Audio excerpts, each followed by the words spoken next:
waaw macha allah mbokk julliti mbokk taalibe yi waxtaan ak yaayu ndaw si pour ñu génnee jinne bi parce que xam nga mbirum jinne tamit du noonu boo génnee jinne bi téye ko sa kër lan lay dunde yow yaay financé léegi nag waxtaan nañ ba d'accord ci prix wàññil foofu waxtaan nañ ba d'accord ci prix léegi dañuy génnee jinne bi d'accord nañ léegi dañ koy génne macha allah su ko defee suba mu indi addiye bi waaw d'accord nañ macha allah léegi nag nee naa jinne yi soo leen génnee ñi leen yabaloon ci ndaw si ci ñii ngeen dem defal ñooñu bagage parce que loolu soxor la di yabal ci ay nit rek luy loolu léegi filmer foofu ma wax ñu yeewe ko nga xool niñ koy yeewee léegi yeewi leen ko jinna bàyyi leen loxo bi bàyyi leen loxo bi bàyyi leen ko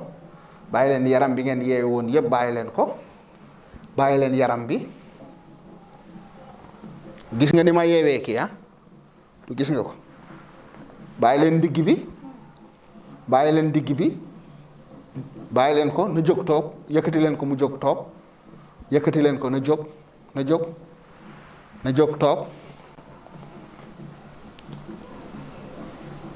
bàyyi leen yaram bi gis ngeen ba mu ñëwee ba tey moo ngi tëdd jinne yaa ngi ko yeew kon kenn du Thierno Moule te jinne yi ko yeew mooy jinne yi nga xamante ne dama ko jàpp ci biir nit ñi tuubal leen téye leen fi di leen liggéeyloo kon xam nga ne jinne yooyu amal nañ ma njariñ jinne yi lore ñu mel ni ñoom ñi ma jàppoon ci ñeneen ñooñu laa fi téye ñooñu laay liggéeyloo ñu leen di duma di leen xoj di leen dóor ak kon macha allah jinne yi am nañ njariñ ndax jàpp ma leen kese bàyyi leen ñu dem ñuy yàq déedéet dama leen jàpp téye leen fii sama kër ñu may liggéeyal beneen jinne bu ñëw kannasu rek ma boole ko ak ñoom ñu duma déjà kon jinne baa ngi nii gis nga ko depuis sànq ba tey moo ngi tëdd mënul def dara man ñoo ngi ko yeew nga ne noo tudd yow jinna Michel pare nga pour génn xale bu jigéen bi pare naa kay. waaw. Michel nee na pare na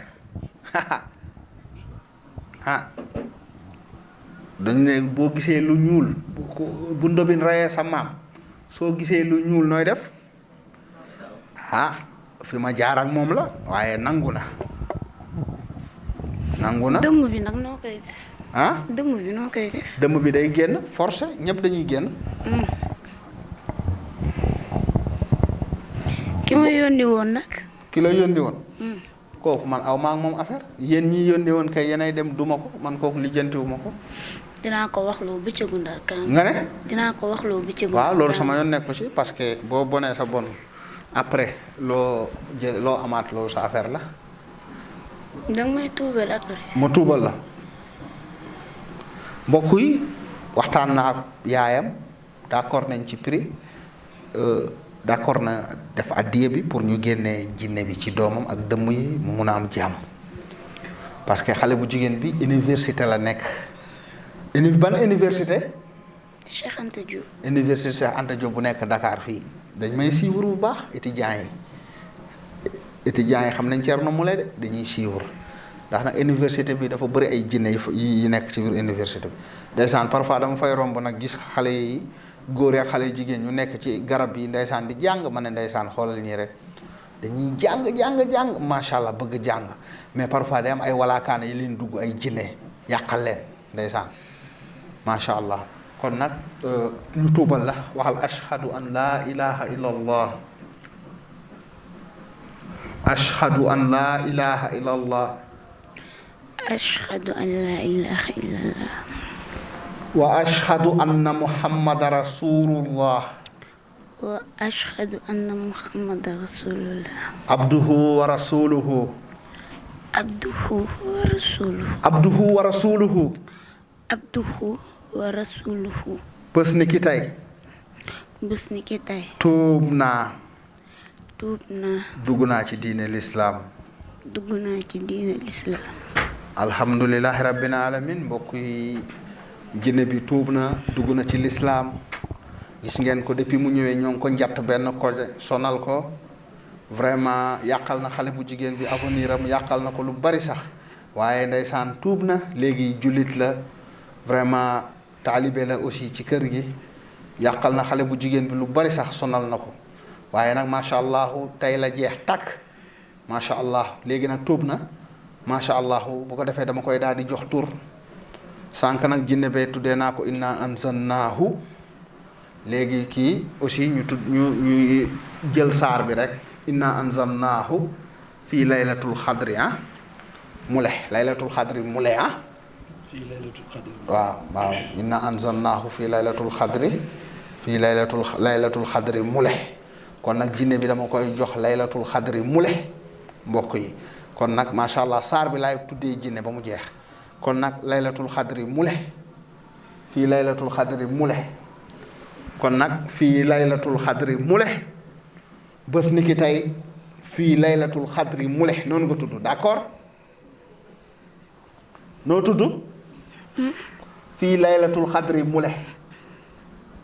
noo tudd fii laylatul xadri xam ngeen ne yéefar bi nga tuubal ko ndeysaan dugal ko ci lislaam tuddee ko fii laylatul xadri xam nga ne jinne bi ci boppam day bànneexu ndax dimbali nga ko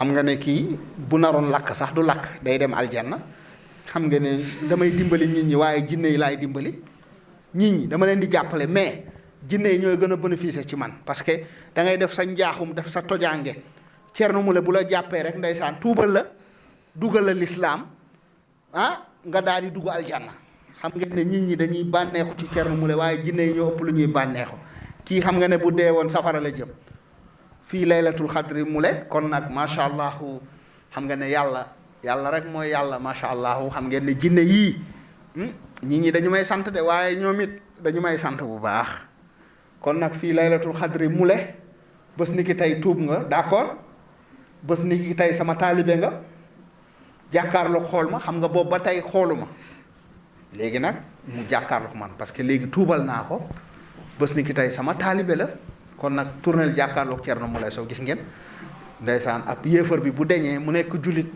gis nga ko daf may mën a xool nag léegi ndeysaan gis ngeen ko léegi jàkkaarloog Thierno Moule jinne baa ngi may xool léegi macha allah gis nga moom may xool xam ngeen ne depuis sànq ñemewu ma xool gis ngeen lu yàlla di wone yàlla rek mooy kenn macha allah kon nag gis ngeen depuis sànq ñemewu ma xool de day catal di ma xool bu ma ko xoolee rek mu def nii parce que boobu yéefar la boobu nitu safara la waaye ba ma ko tuubalee dugal ko ci lislaam macha allah léegi nag mën na ma xool gis ngeen ko nu mu jàkkaarloog man nii kon nag fii laylatul xadri dama bëgg nag xale bu jigéen bi loo ko yàqal yépp mu jeex li nga def ci moom ci lu bon yépp mu deñ nga bàyyi ko mu jàng mu mën a dimbali yaayam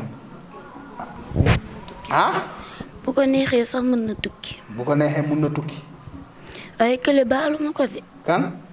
ku ma yónni woo. kooku defal ko bagage sama yoon nekku ci ku bon kooku ngeen defal ko ay bagage dëmm bi tamit boo ko jàppee mbugal ko. waaw kooku dina génn ñëpp dinañ génn macha allah kon nag fii laylatul xadri macha allah tuubal nañ ko léegi nag dama bëggoon kon nga génn ci xale bi defoo dara ci yaram bi ci biir bi ak yooyu. defoo dara ci moom biiram ak yaramam bi. biir ba ak bopp bi kay. am nga na loo ci def. génneel kon loolu fii laylatul xadri génneel li nga def ci biir bi ak ci yaram bi mbokk yi actuellement ñoo ngi ci ban heure ñoo ngi ci 2h30 29 yaltu kon fii laylatul xadri génnal li nga def ci xale bu jigéen bi génnal li nga def ci xale bu jigéen bi mbokk yi macha allah ñoo ngi ci koor gi ñoo ngi ci koor gi jinne baa ngi génne lu mu def ci xale bu jigéen bi macha allah yaltu jinne baa ngi génne mbokk yéen a ngi gis mbir maa ngi noonu de waaw mu gaaw ndeysaan yaltu génne lépp lu nga def ci doomu jaambur bi jinna génnal lépp li nga def ci doomu jaambur bi macha allah xam ngeen ne lii lu leer nañ lu ne fàng kenn du ko jeex macha allah jinne baa ngi génne lu mu def ci bopp bi jinne baa ngi génne lu mu def ci tànk xale bi nee na ndigg bi yëpp ay téere la suñu paree ñu xool kii nee na dañ koo yónni nga ne kan moo la yónni yow ku la yónni faama ndeysaan nee na faama moo ko yónni nee na faama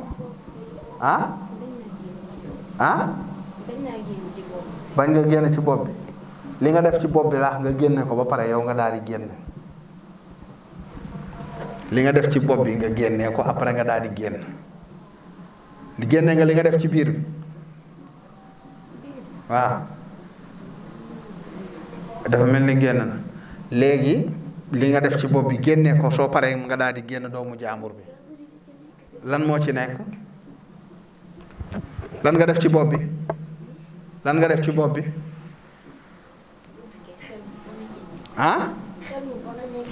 xel mu mel nan comme lan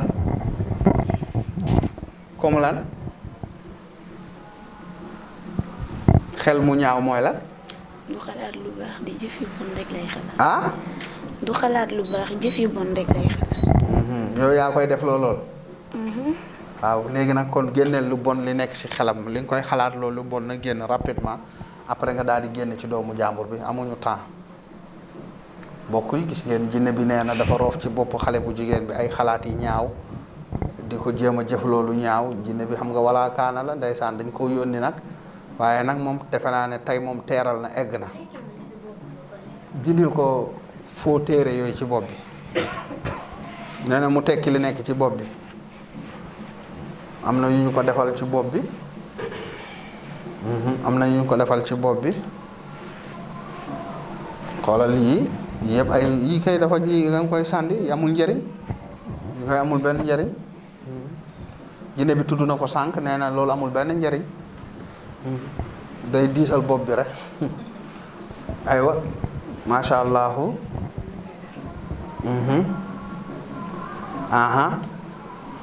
génne nga li nekk ci bopp bi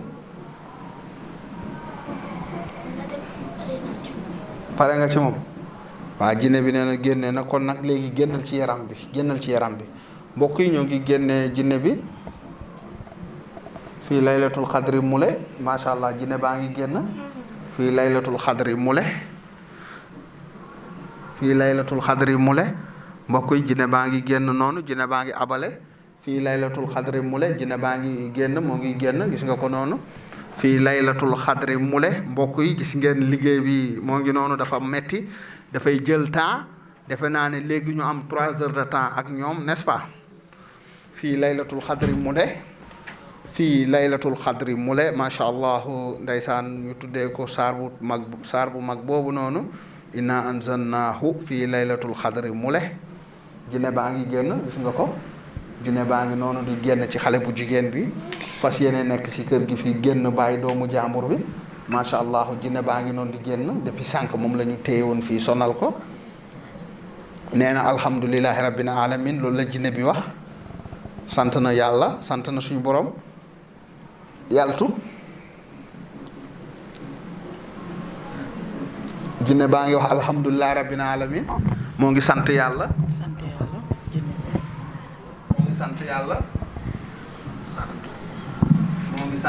jinne baa ngi sant yàlla jinne baa ngi tudd suñu borom moo koy jinne baa ngi tudd suñu borom déggal noonu dégg jinne baa ngi tudd suñu borom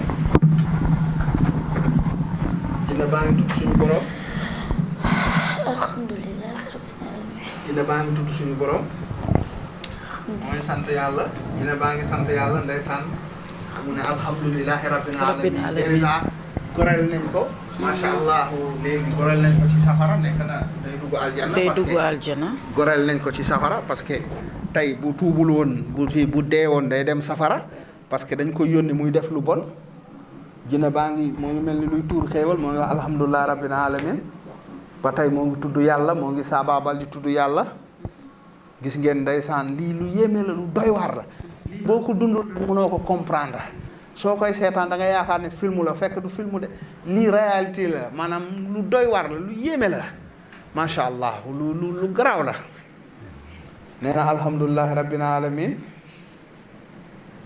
macha allah yow la kan na nga def yaa ngi ci jàmm ngi si jàmm kay. yow la kan. Koddu. ah. Koddu Koddu ngi sant yàlla laaj leen ko. lu mu yëg actuellement macha allah. macha allah Koddu mi ngi mel ne kon jinne bi génn waaw. na. macha allah Koddu na nga def ñoo ngi lay nuyu di la ziar bu baax. maa ngi fi. comme da nga feebaroon jinne bi la toppoon ay at sonal la doon la yàqal sa jàng ak loolu yëpp jinne bi génn na tey ban yëg-yëg nga am sa yaram. féex na. ndax xam nga ne am na jinne bu la toppaloon lu bon doon la yàqal. waaw. ah yëgoon nga ko.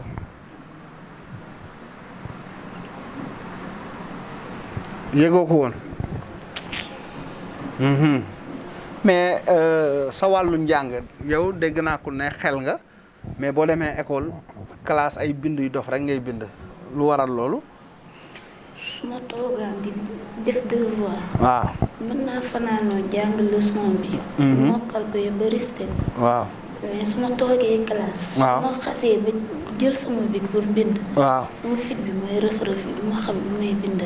li ma jàngoon lépp laay fàtte. dégg ngeen xam nga jinne bi wax na ko sànq. jinne bi wax na ko sànq nee na moom moo lay def noonu loo jàng fàtte ko heure bi waroon na fekk nga def 3e année mais mu téye la nga nekk première année boobu ba tey. lim tardeel sama jàng bi rek bu metti. xamoon nga ne jinne bi dañ ko dugal ci yow fan nga nekkoon. Kolda nga yaroo jinne bi daal dina wax lu bari nee na Kolda la toppee dañ ko dugaloon ci yow. Kolda la ma duggee kay bi may def 5 ans. Kolda kan nga nekkaloon foofu. sama yumpaañ. sa yumpaañ yow sa yumpaañ da ngeen am problème wala amoo leen problème. man mosuma am problème ak moom xanaa kay moom ma kii rek moom moo ma teg bët daal waaye bañaluma ko woon dara ndax heure bu ma yónni waan ma jug demal ko yónnantam lu ma mënti def su ma yónni waan dama koy dagg dem defal ko ko.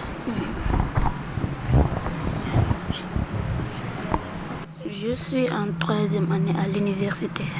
En 3e année, mais... J'ai fait 3 ans à l'université. Jusqu'à présent, je fais la L1.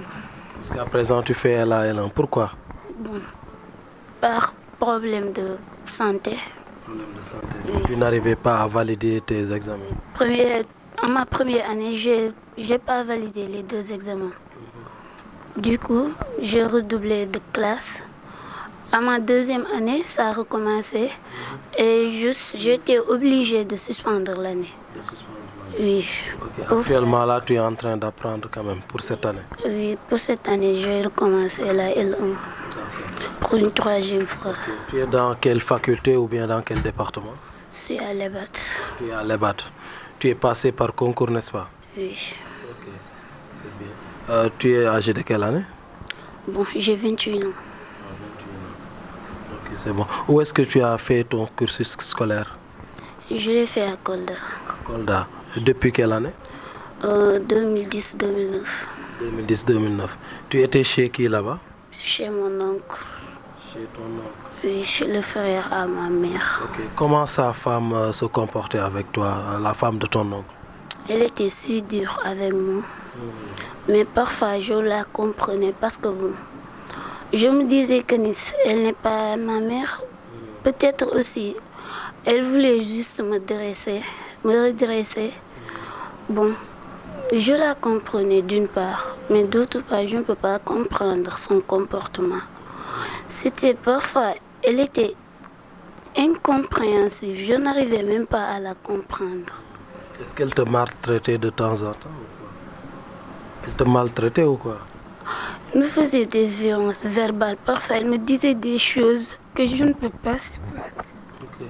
Ne pleure pas, c'est pas grave, c'est fini maintenant. Alors, qu'est-ce que tu ressentais au début, donc dans ton corps, quand tu étais souvent perturbé dans tes études? Qu'est-ce que tu ressentais dans ton corps? Est-ce qu'il y avait une certaine souffrance, des maux de tête, des maux de ventre, ou bien qu'est-ce que tu ressentais exactement? Tu ressentais quelque chose quand même dans ton corps et là tu ne ressens plus la même chose. Qu'est-ce que tu ressentais au juste? Décris-nous un peu donc ce que tu ressentais. Au début, j'avais de l'hémorroïde. L'hémorroïde? Oui. Et j'avais des ballonnements de ventre. Quand je lui ai dit ça, elle m'a dit que tu es enceinte. Mais là, qu'est-ce que tu ressens? Tu te sens beaucoup plus à l'aise actuellement dans ton corps? Qu'est-ce que tu ressens au fond de toi?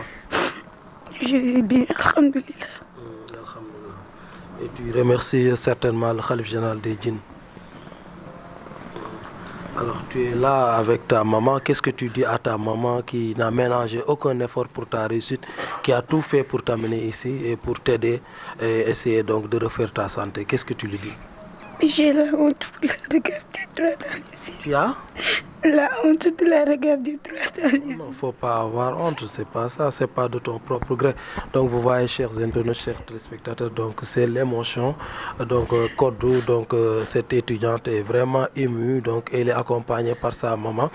Sa maman même est émue parce que vraiment elle a vécu des moments difficiles depuis qu'elle était à Kolda, donc chez sa tante, donc je veux dire, donc la femme de son oncle qui l'a souvent maltraitée, qui n'arrivait pas à la supporter, qui l'a même donc comme l'esprit l'a révélé, qu'il a mis en rapport avec un esprit et une sorcière qui était tout simplement en train de gâcher sa vie, qui l'ont même empêché de donc poursuivre ses études, de réussir dans ses études. Actuellement, elle devait faire la licence, actuellement 3, au niveau de l'EBAD, mais elle est toujours en licence 1 parce qu'elle n'arrivait même pas à valider ses examens. Elle dit qu'elle ressentait des maux de ventre, qu'elle avait de l'hémorroïde.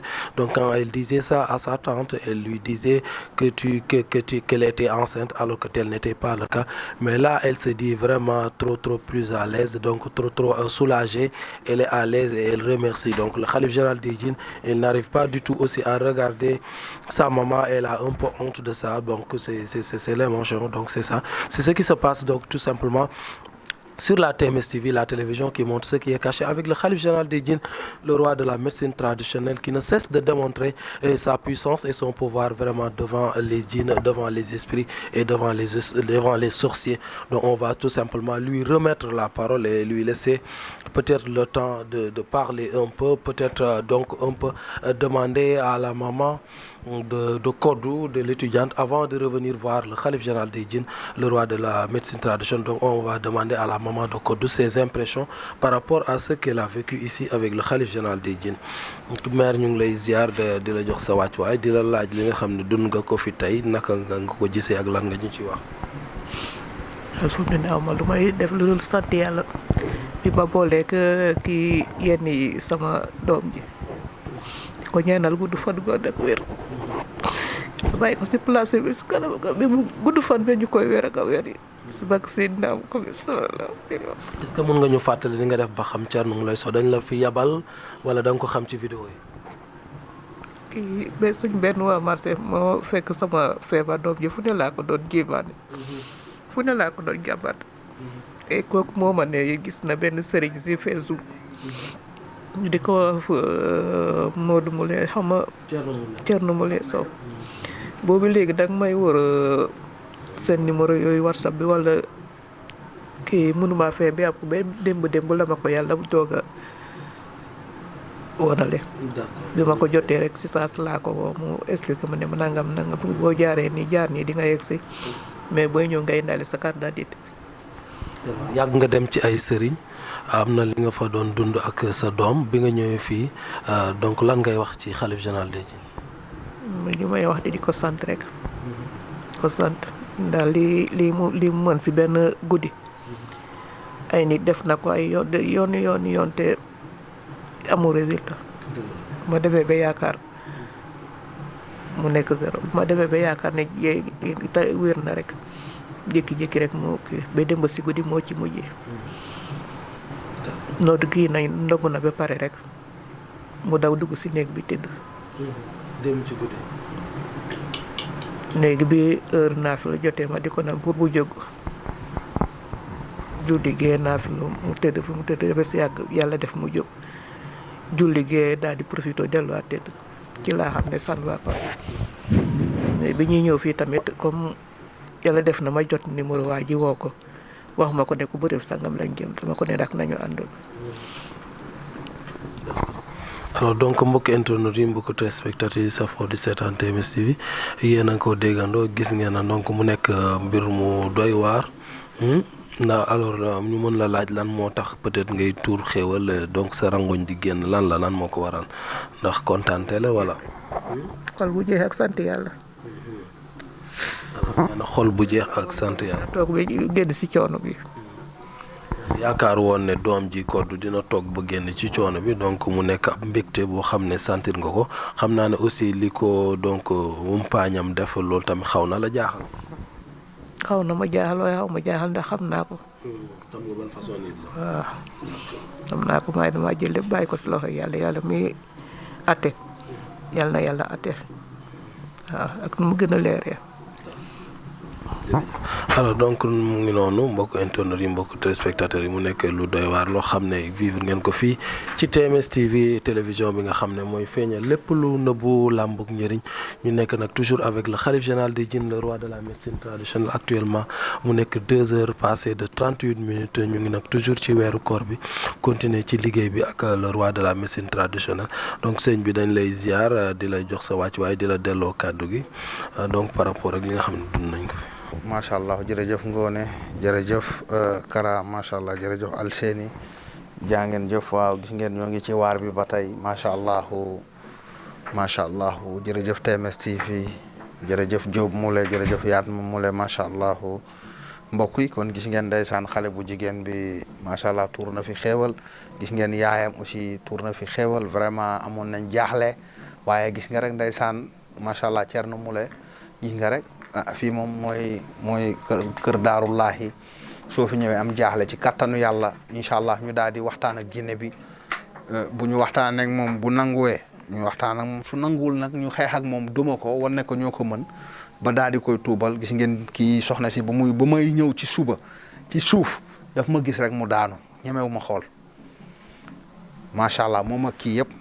gis ngeen actuellement nii génne naa jinne bi tuubal naa ko macha allah ba léegi jinne bi sama taalibe la gis nga ko ndeysaan xale bu jigéen bu am avenir ci njàng instant bi moo ngi université war a réussir jàppale yaayam macha allah tantam boobu noonu gis nga umpaañam bi xaw ma gis nga rek macha allah nit ñi nañuy def lu baax nañuy bàyyi lu bon baaxul képp kuy def lu bon doo am lu la neex parce que day wëlbatiku sa kaw boobaa musiba lay doon ci yow. kon nag macha allah mun nañ leen wax ñu dem toogi ci biti ñu dallu actuellement jinne bi génn na macha allah gis ngeen ko lu bari lu mu defoon ci bopp bi ak ci yaram bi yëpp génn na gis ngeen ko macha allah gis nga ko léegi nii gis nga ko gis nga nu mu duggee woon ak nu muy génnee léegi ñeme nga ma nee na léegi ñeme na ma yow da nga ma daan suivre wala man da nga ma daan mas naa laa gis si benn statut. waaw fekk dama doon connecté wu guddi. waaw. bi ma ko gisee immédiatement damaa quitté. da ngaa quitté parce que boobu du moom jinne bi la est-ce que yéen université foofu noonu gars yi dañuy suivre Thierno Moule wala. dama doon dégg ñu koy wax. da ngay dégg ñuy wax foofu Thierno Moule si université. waaye dama doon ragal seetaan yooyu ci YouTube. nee na day ragal seetaan YouTube. mooy bëgg mu seetaan ko damay ragal mu seetaan ko yëngatu te du ma xam nu ma koy. non loolu du si dara nag bàyyi leen nit ñi ñuy seetaan parce que bu ñu dul seetaan yéen doo leen xam problème yi da ngeen di bàyyi nit ñi di seetaan YouTube bi parce que day tax ngeen xam seen njaboot yi lu ñu amee ak lu ñu amewul parce que tamit boo yoree seytaane bu la toppee aussi nga koy bàyyi mu nekk ak yow rek baaxul nga seetaan YouTube bi kay nga xam ko mu yëngu mu génn moo gën ngay dund ak moom n'est-ce pas macha allah gis ngeen ko noonu. vidéo yi moom yàgg nañoo génnee ay jinne. macha allah ñu bàyyi leen ñu dem ci biti ñu noppale ko ñu dallu ndeysaan gis nga ko nee na mus na ma seetaan estati après dafa quitté jinneem bi la macha allah gis nga ko fu mu nekk ni ñeme na ma xool xam ngeen ne lii nag mooy baatin lii mooy pouvoir lii mooy miracle nit ñëw tàggoog sagoom nit ñëw am jafe-jafe nga fexe ba delloowaat ko mu nekkaat. lii nag mooy pouvoir lii mooy baatin lii mooy miracle macha allah mbokk yi gis ngeen nii rek laa koy defee di wane rek lii moom nit mënu ko dindi nit mënul weddi mënul soxor nit mënul yàq ci lii lenn ku mën na nga def. gis ngeen nii rek laa koy defee kii université la nekk gis nga yaayam a ngi noonu ba muy dugg sànq duggee waloon nii gis ngeen def na fi ay kurtu karta si musóoru soxna si génne na fi ay lor gis ngeen ko ñu maanaam. moo ngi génn ak jàmm kon nag mun ngeen dem dallu macha allah gis nga ko gis ngeen ndeysaan Thierno Moule nii la mëne nii rek la koy wanee ndànk-ndànk gooto gooto joni joni gis ngeen ko macha allahu la xalif général des jinne topp leen ba si kanam nga ñëw macha allah gis nga de. macha allah le king of the king nii la koy defee. la xalif général des jinne macha allah gis nga ko moo ngi ànd ak yaayam ndeysaan gis ngeen noonu nii rek laa koy defee macha allah waaw kon nag ma ñëwaat ci kii boobu mooy jinne boobu noonu Michel moom laa tuubal jox ko tur ban tur laa ko joxoon sax fii laylatu xadri mule kon nag fii laylatu xadri mule moom mooy Michel kon nag asalaamaaleykum wa rahmatullah yàlla na yàlla def jàmm Thierno Moule Sow